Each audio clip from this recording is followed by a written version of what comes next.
그러니까 제 생각에는 만약에 어버이를 맡으신 분들이 초신자에 가까운 분이라면 성도들에게 주어진 의무, 왜 하나님께 순종하는 것은 의무다 하는 것에 대해서 의구심을 가질 수 있을 것 같아요. 거기에 대해서 한번 설명해 줘야 되겠다 이런 생각을 한번 해야 될 것 같고요. 그리고 만약에 기신자라면, 오랫동안 예수님 믿었던 분들이라면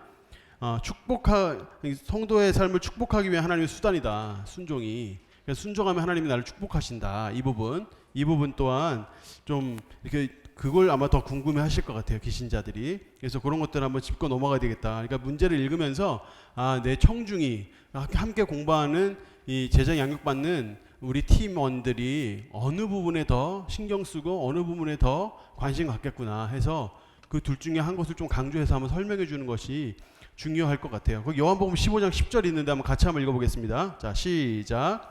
내가 아버지의 계명을 지켜 그의 사랑 안에 거하는 것 같이 너희도 내 계명을 지키면 내 사랑 안에 거하리라. 아멘. 자, 한 장만 넘겨주시면 여기에 우리가 질문이 생길 수 있을 것 같아요. 여기 보면 분명히 말씀이 이렇게 얘기했죠.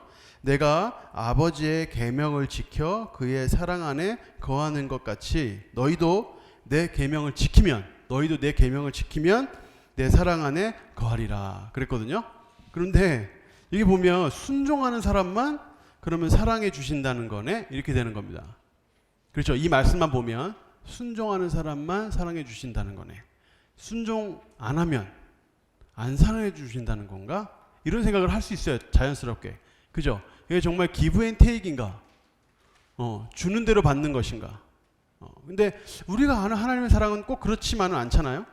우리가 아는 하나님의 사랑은 이게 그렇지 않은데 주는 대로 받고 받는 대로 주는 거 이런 거 아닌데 어떻게 여기 말씀에 어떻게 내 계명을 지키면 내 사랑 안에 거한다고 말씀하셨을까 하는 거예요. 근데 여러분 한 장 더 넘겨주시면 이게 어떤 말씀이냐면 이 관계에 대한 말씀입니다. 관계. 그러니까 하나님과의 나와의 관계가 연결이 돼 있냐 연결이 안 돼 있냐의 문제를 말씀을 하시는 거예요. 그러니까 표현을 잘 보면 내 계명을 지키면 내 사랑 안에 거하게 된다는 뜻이죠. 그러니까 내 계명을 지키는 사람이 하나님의 사랑 안에 거하게 되니까 그 사랑 안에 있기 때문에 많은 하나님의 더 큰 사랑을 경험하고 은혜를 경험하고 회복을 경험하고 나음을 경험할 수 있겠죠. 그런데 그게 아니라 내가 하나님께 순종을 안 하면 단순히 말을 안 듣는 정도가 아니라 아예 관계가 깨지는 거예요. 하나님과의 나와의 관계가. 그래서 내가 하나님의 사랑에서 벗어나는 삶을 살게 되는 거예요. 그러니까 하나님의 사랑에서 벗어나는 삶을 살게 되니까 그 사랑을 느낄 수 없겠죠. 그 사랑으로 오는 귀한 것들을 경험할 수 없겠죠. 그런 걸 이야기하는 겁니다. 뭐 예를 들어서 제 아들이 지금 4학년이 되거든요. 이제 한 2년쯤 지나면 이제 사춘기가 오겠죠. 그리고 이제 할 텐데 그러지 않을 거라고 믿습니다만 혹시라도 만약에 제 아들이 집을 나갔습니다. 아버지의 사랑 안에 거하지 않고 집을 나가버렸어요. 예를 들어서 그런 일이 없기를 바랍니다. 근데 나가버렸다고 생각해 보세요. 근데 나가버렸어요. 그러면 그 친구가 밖에서 막 누구를 때린다거나 돈을 뺏는다거나 이런 나쁜 짓을 하지 않아도 그는 이미 죄인이에요. 왜죠? 아버지 품을 떠나서 집 나가버렸으니까. 그것만큼 큰 죄가 어디 있어요. 막 집에 전화하고 막 협박 전화하고 막 안 그래도 일단 집에서 나갔다는 것 자체가 큰 죄를 지은 거잖아요. 아버지의 사랑 안에 거하지 않는 거니까. 그래서 아버지가 주는 밥, 아버지가 주는 따뜻한 집 이런 거 다 경험도 못하고 누리지를 못하는 거죠. 그런 거랑 마찬가지예요. 내가 하나님께 순종하지 않으면 하나님의 사랑에서 아예 떠나게 되는 거예요. 관계가 깨져버리는 거예요. 그러니까 그 사랑을 경험할 수 없는 거죠. 그러니까 이 말은 계명을 지켜 그럼 내가 사랑 줄게 이런 말씀이 아니고 관계에 대한 말씀이에요. 관계. 그러니까 내가 하나님께 순종하고 내가 그분의 말씀에 귀 기울이고 하는 것이 아버지를 공경하는 것이 되고요. 아버지를 인정하는 것이 되고 아버지 사랑 안에 거하는 것이 되는 거예요. 그래서 그런 의미에서 이 말씀을 주는 겁니다. 그래서 여기 제가 예로 사사기 예를 몇 가지 들었는데요. 에훗이나 삼갈이나 기드온 같은 경우에 보면 사사기가 다 그렇습니다. 근데 여러분 보시면 금방 알 수 있는데요. 에훗 같은 경우에는 당시에 13년이나 그 에글로 왕한테 압제를 당했었어요. 13년이나. 굉장히 오랜 기간 동안 고통을 당했거든요, 이스라엘 백성들이. 근데 그때 왼손잡이 에웃이라는 사람이 나타나서 그 성으로 직접 찾아갑니다. 직접 찾아가서 그 방에 단둘이 있어요. 그러면서 이제 칼로 단검으로 푹 찔러 죽이거든요. 그러고 나서 도망을 가요. 근데 보세요. 13년이나 압제하던 강력한 군대가 있잖아요. 이 강력한 군대가 자기 왕이 죽었으니까 이스라엘 백성을 다 쓸어버려야 되겠다 하고 전쟁을 나섭니다. 그러면 상식적으로 누가 이겨야 돼요? 상식적으로 이스라엘 백성이 이겨야 돼요? 아니면 이 에글론 이 군대가 이겨야 돼요? 13년이나 압제했는데 당연히 에글론이 이겨야 되겠죠. 그런데 이스라엘 백성들이 이긴단 말이에요. 그러니까 이게 뭐야? 아니 그런 식으로 쉽게 전쟁에서 이길 거면 그동안 왜 13년 동안이나 압제를 당하고 있었어? 이런 의문이 들겠죠. 근데 그게 왜 그러냐면 관계 때문에 그래요. 관계. 하나님과의 관계가 안 돼 있으니까 힘이 있어도 쓰지를 못하는 거예요. 힘이 있어도 쓰지를 못하는 거예요. 계속 당하는 거예요. 그래서 그런 어려움들을 계속 겪는 거죠. 근데 에웃이라는 사람이 그 관계를 세우고 사사로서 하나님 앞에 바로 서서 전쟁을 하니까 쉽게 이기는 거예요. 쉽게. 근데 삼갈 이야기로 가면 이건 더 신기하고 좀 웃겨요. 왜냐하면 삼갈 같은 경우에는 소 모는 막대기로 블레셋 사람 600명을 죽였다 그랬거든요. 소 모는 막대기로 블레셋 사람 600명을 죽였다 그래요. 근데 여러분 소 모는 막대기 저는 잘 모릅니다. 어떻게 생겼는지. 근데 길지 않았을 것 같아요. 소 모는 막대기니까. 무슨 황비용이나 이런 무슨 무술 영화에 나오는 것처럼 긴 봉은 아니었을 것 같아요. 그럼 조금만 이 정도 됐을까요? 뭐 이렇게 해서 툭툭툭 치는 이런 막대기 정도겠죠. 근데 그거 가지고 어떻게 600명을 죽이냔 말이에요. 600명을 어떻게 그걸로 죽이냔 말이죠. 근데 이런 말도 안 되는 일이 하나님과의 관계가 되면 일어나는 거예요. 그런 능력이 일어나는 거예요. 기도원 같은 경우도 마찬가지죠. 미디안과 동방 사람들이 수도 셀 수 없을 정도로 메뚜기의 중다함 같더라 그랬거든요. 수도 셀 수 없을 정도로 많은 그 미디안 사람들이 지속적으로 계속 괴롭혀 왔어요. 근데 기도원은 겁쟁이에다가 키도 작고 숨어가지고 밀을 타작하는데 밀 타작기도 다 뺏겨가지고 없어가지고 포도주 타작하는 기계에다가 밀을 타작하고 숨어 있었거든요. 근데 그때 천사가 나타나셔가지고 큰 용사여 이렇게 불렀단 말이죠. 어디 큰 용사예요? 구석에 해가지고 이렇게 밀 타작하고 있는데 큰 용사여.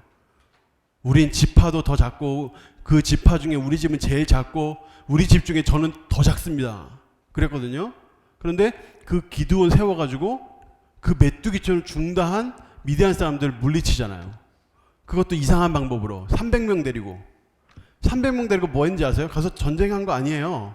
성경에 읽어보면 그 아시죠? 그 항아리에다가 횃불 넣어가지고 가자고 막 소리 지르면서 깨트린 거밖에 없어요. 그러니까 저쪽에서 확 깨트리니까 밤 어두우니까 깨트리니까 갑자기 불 확 나고 막 이러니까 지들끼리 놀라서 자기네들끼리 싸워서 자기네들끼리 죽였어요. 그게 기드온이 승리를 이끌어내는 방법이란 말이죠. 이것도 사실 말도 안 되잖아요. 이런 말도 안 되는 일이 왜 벌어지냐면 다 군사훈련 받은 사람들인데 다. 근데 이런 일이 어떻게 벌어지냐면 하나님과의 관계가 되면 그만큼 하나님께서 부어주시는 은혜가 큰 거예요. 승리의 힘이 크고 그 능력이 크고. 근데 그런 부분에서 그런 측면에서 내 계명을 지키면 내 사랑 안에 거한다는 말씀을 하는 거예요. 그래서 순종은 우리에게 의무이기도 하지만 동시에 축복이기도 해요.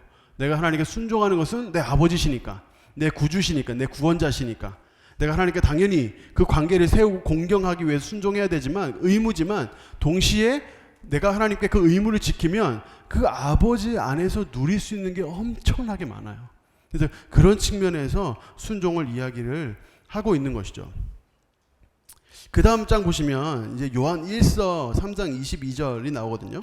근데 이것도 제가 방금 설명해 드린 것을 기억하면서 한번 읽으시면 비슷한 관점에서 이해가 되실 겁니다. 한번 읽어보겠습니다. 시작. 무엇이든지 구하는 바를 그에게서 받나니 이는 우리가 그의 계명을 지키고 그 앞에서 기뻐하시는 것을 행함이라. 아멘. 여기 보면 구하는 바를 그에게서 받나니 이는 우리가 그의 계명을 지키고 그 앞에서 기뻐하는 것을 행함이라. 그러니까 이거를 앞에 있는 말씀과 사실 거꾸로 된 거예요. 같은 말인데 거꾸로 설명한 거예요. 내가 구하면 다 받아. 왜요? 내가 하나님께 순종하고 있거든요. 내가 하나님께 구하면 다 받아요. 왜요? 내가 하나님과 관계가 돼 있거든요. 내가 하나님 앞에 기도하면 내가 받아요. 왜냐하면 그분이 내 아버지시거든요. 내가 그분의 집에 있고 내가 그분의 사랑 안에 거하고 있고 내가 그분과 함께 거하고 있으니까 주님께로 받을 수 있는 은혜가 많은 거예요. 그러니까 그런 측면에서 이제 불순종해서 이제 하나님과의 관계가 막혔었던 상황들을 여러분들이 나누어 주시면 아마 더 실감이 날 거예요. 그냥 말씀을 설명하는 것보다 우리의 삶을 나눠주면 내가 하나님과 혹시 물론 그런 경우가 많이 없겠지만 잘 한번 생각해 보세요. 있을 거예요. 가끔 하나씩은 하나님께 불순종해서 하나님과의 관계가 뭔가 막혔던 그런 것들 얘기해 주시고 어떻게 그게 회복됐는지 설명해 주시면 좋을 것 같고, 그리고 그런 기신자의 경우에 혹시 그런 경우가 있으면 한번 나누어 봐달라고 하면 그런 부분도 아마 도움이 될 것 같습니다. 그래서 순종해서 얻은 축복으로 마무리를 하면 이 질문을 충분히 소화하고 넘어갈 수 있을 것 같아요. 혹시 이건 높아져서 말씀드린 겁니다만 순종을 먼저 한 다음에 불순종을 얘기하면 끝날 때 찝찝합니다. 그러니까 불순종을 먼저 하시고 그리고 순종을 나눠주신 다음에 그러고 나서 지나가시면 그래 순종해서 은혜 받아야 되겠구나 이렇게 생각할 수 있을 것 같아요. 9번 문제를 보시면 제가 한번 문제를 읽어볼게요. 하나님께 순종해야 함을 알면서도 실천하지 못하고 미루고 있는 것은 없습니까? 지금 이 순간 생각나는 것이 있다면 한 가지만 나누어 보십시오. 이런 식의 오픈 질문들이 우리 교재에 가끔 있습니다. 이런 오픈 질문들은 적절하게 사용하면 깊은 나눔을 할 수 있어요. 그러니까 가르치는 것만 가지고는 부족합니다. 말씀이 가르쳐져야 되지만 가르치고 그 다음에 그 말씀이 삶에 연결되어야 되거든요. 근데 이것이 삶에 딱 연결이 되려면 거기에 예가 필요해요. 실제적인 실제적인 나눔. 나는 어떻게 해서 하나님께 순종해야 되는데도 순종 안 한 적이 있었어. 근데 지금 이렇게 순종하고 있어. 이런 어떤 예들 있잖아요. 이런 예들이 필요해요. 그러면 그것이 비슷한 토픽이든 아니면 비슷한 상황이든 연결이 됩니다, 다. 그래서 같이 배우는 훈련생들이 그런 것들을 경험하면서 더 풍성하게 나눌 수 있거든요. 그래서 이때 이렇게 연결시킬 수 있도록 해주시면 좋을 것 같아요. 자, 10번 문제로 갑니다. 자, 10번 문제. 하나님을 사랑한다면 어떻게 되느냐 하는 건데요. 자, 요한 1서 4장 20절하고 21절을 한번 읽어보겠습니다. 자, 시작. 누구든지 하나님을 사랑하노라 하고 그 형제를 미워하면 이는 거짓말하는 자니 보는 바 그 형제를 사랑하지 아니하는 자는 보지 못하는 바 하나님을 사랑할 수 없느니라. 우리가 이 계명을 주께 받았나니 하나님을 사랑하는 자는 또한 그 형제를 사랑할지니라. 아멘. 자, 여러분 여기 말씀에 보면 정말 하나님을 사랑하게 되면 자연스럽게 형제를 사랑하게 된대요. 여기서 형제는 남자를 지칭하는 건 아니고요. 믿는 모든 사람을 지칭을 합니다. 그래서 하나님을 사랑하는 자는 또한 형제를 사랑하게 되고 자연스러운 거래요, 그게. 근데 내가 하나님을 사랑한다고 얘기를 하는데 내 마음에 형제를 미워하는 마음이 있거나 또는 이유 없는 질투라든가 이유 없는 미움이 싹트고 있다면 좀 영적으로 점검을 좀 해봐야 되겠죠. 우리 중에는 그런 경우는 거의 없을 거라고 보고요. 그래서 그 밑에 질문을 보시면 하나님을 사랑한다는 사실이 우리에게 어떤 모습으로 나타나야 하는가, 그리고 어떻게 하는 것이 참된 형제 사랑인가 하는 것들을 한번 나누어 봐 주시면 좋을 것 같아요. 교사로서 또는 부모로서 사랑방언으로서 성도로서 나는 어떻게 하는 게 진짜 참된 형제 사랑인가 하는 거예요. 저 같은 경우에는 제가 지금 청년부를 담당하고 있는데 그 청년들 중에는 아주 정말 신실하고 아주 정말 하나님을 사랑하고 또 소위 말하면 예의나 개념 같은 것들이 있어서 이렇게 같이 가르치거나 하는데 전혀 문제없는 청년들이 거의 대부분입니다. 근데 그 중에 몇 사람은 안 그래요. 마음에 어떤 오랫동안 상처라든가 또 어떤 경우에는 우리 교회는 아닙니다만 다른 교회에 있다가 어떤 목사님 상처받거나 이래가지고 하여튼 기본적으로 목사님에 대한 기본적인 반감을 가지고 있는 친구들도 있어요. 그리고 어떤 청년들은 좀 뭐랄까요, 그러니까 너무 개념이 살짝 부족해서 이렇게 물어야 될 것과 묻지 말아야 될 것 뜻을 잘 구분을 못하고 그냥 이렇게 계속 연락하는 친구들이 있어요. 그러니까 별거 아닌 거 가지고 특별한 거 아니고 그냥 가장한테만 물어봐도 충분히 해결될 문제를 시시콜콜 다 연락하는 친구들이 있어요. 근데 목사로서 할 일이 너무 많아가지고 너무 바쁜데 그런 카톡을 받으면, 그런 문자를 받으면 전화도 안 해요. 또 그런 친구들은 카톡을 해요. 그러니까 그런 걸 받으면 사실 대응하기 쉽지가 않아요. 무조건 뭐라 할 수도 없고. 근데 그런 경우들이 있거든요. 그리고 제가 신방을 하는데 일주일에 많게는 12명, 적게 만난다 하더라도 5, 6명 정도를 직접 만나거든요. 그래서 1시간 반 또는 2시간 정도를 삶의 이야기도 듣고 기도 제목도 듣고 하는데, 그렇게 만나다 보면 솔직히 그런 게 있지 않습니까? 저도 목사긴 하지만 사람이니까 이 친구하고 만나면 훨씬 더 편하게 대화할 수 있는 청년이 있는 반면에, 어떤 청년은 가기 일주일 전부터 한숨이 쉬어지는 청년도 있어요. 이제 나한테 무슨 말을 할까 막 이런 생각도 들고, 이 친구한테 내가 또 나한테 또 이렇게 버릇없게 하거나 이러면 내가 어떻게 대응해야 되나 이런 생각도 들고 그럴 때가 있거든요. 그러면 저로서는 어떻게 형제 사랑이겠어요? 저로서는 만나기 힘든 사람들을 먼저 만나는 거예요. 만나기 힘든 사람들을 더 만나는 거예요. 만나면 너무너무 내가 힘 빠지고 힘들 사람한테 먼저 전화해서 만나자고 하는 거예요. 그게 제가 매일마다 싸우고 있는 저로서의 하나의 전쟁이에요. 그리고 형제에 대한 사랑을 베푸는 거예요. 네. 그러다 보면 정말 잘 나오는 청년들 있죠.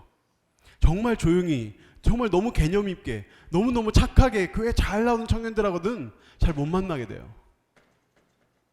그 친구들은 전화 한 번씩 하는 게 다예요. 직접 만나는 시간이 없어요. 왜냐하면 진짜 말 안 듣는 애들, 정말 만남이 필요한 애들, 만나면 힘 빠지는 애들, 그런 애들 주도적으로 만나다 보면 자연스럽게 그렇게 되거든요. 자연스럽게. 근데 그런 일이 벌어지더라고요. 작년 1년을 쭉 해보니까 너무너무 착하고 너무너무 잘했고, 만나면 진짜 기분 좋은 애들 있잖아요. 그런 친구들하고는 만남의 기회가 확실히 줄어들고, 그동안 막 나를 힘들게 했던 그런. 그러니까 이게 저로서는 하나의 싸움이에요. 하나의 싸움. 그래서 하루에도 몇 번씩 2-3 사람을 놓고 가장 힘든 사람, 가장 만나면 힘들 사람들한테 먼저 연락하는 게 저한테는 하나의 전쟁이거든요. 네, 이런 것들. 그러니까 이런 것으로 저는 형제 사랑을 실천을 합니다. 항상 쉬운 건 아니에요, 근데 이런 것들을 한번 나눠 볼 수 있으면 아마 좀 더 이해되기가 쉽지 않을까 싶어요. 그 다음 보시면, 교사로서 한번 이런 사랑을 한번 실천해 보면 어떨까. 하나의 이건 제가 나름대로 적용을 해보는 겁니다. 양육생을 좀 이해할 수 있도록 한번 힘을 써보는 거예요.